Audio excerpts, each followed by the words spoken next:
اپنے آپ کو تمنا سے بچاؤ، کیونکہ یہ بیوقوفوں کی وادی ہے۔ مومن کی زبان دل کے پیچھے رہتی ہے، یعنی جب وہ بولتا ہے تو پہلے دل میں سوچ لیتا ہے، تب زبان سے نکالتا ہے۔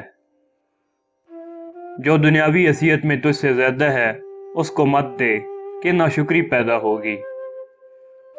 سخی کا کھانا دوا ہے اور بخیل کا مرض۔ اس دنیا کا سب سے قیمتی خزانہ نیک عورت ہے۔ جو شخص اپنے آپ کو گمراہ کرے اس کو کوئی دوسرا شخص کس طرح راہ راست پر لا سکتا ہے؟ جس شخص کی امیدیں چھوٹی ہوتی ہیں اس کے عمل بھی درست ہوتے ہیں۔ جو شخص کل کو اپنی موت سمجھتا ہے موت کے آنے سے اسے کوئی تکلیف نہیں ہوتی۔ جو کام لوگوں کے سامنے کرنا مناسب نہیں، مناسب ہے کہ اسے چھپ کر بھی نہ کیا جائے۔ جس شخص کا علم زیادہ ہو جاتا ہے وہ اس کے لیے وبال جان بن جاتا ہے۔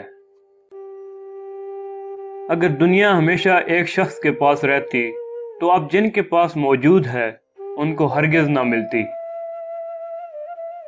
دنیا داروں کی دوستی ایک معمولی اور ادنی سی بات پر ختم ہو جاتی ہے۔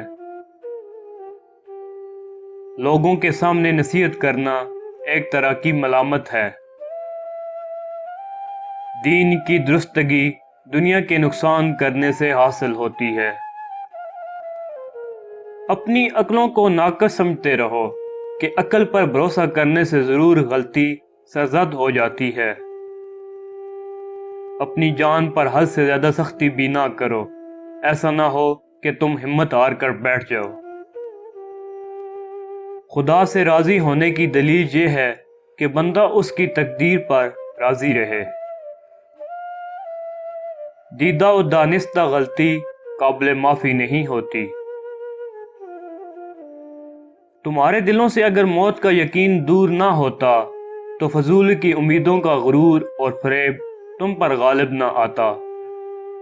بے شک زمین کا پیٹ مردہ اور اس کی پشت بیمار ہے، یعنی اس کے پیٹ میں مردے دفن ہیں اور پشت پر جو زندہ ہیں وہ مصیبت میں گرفتار ہیں۔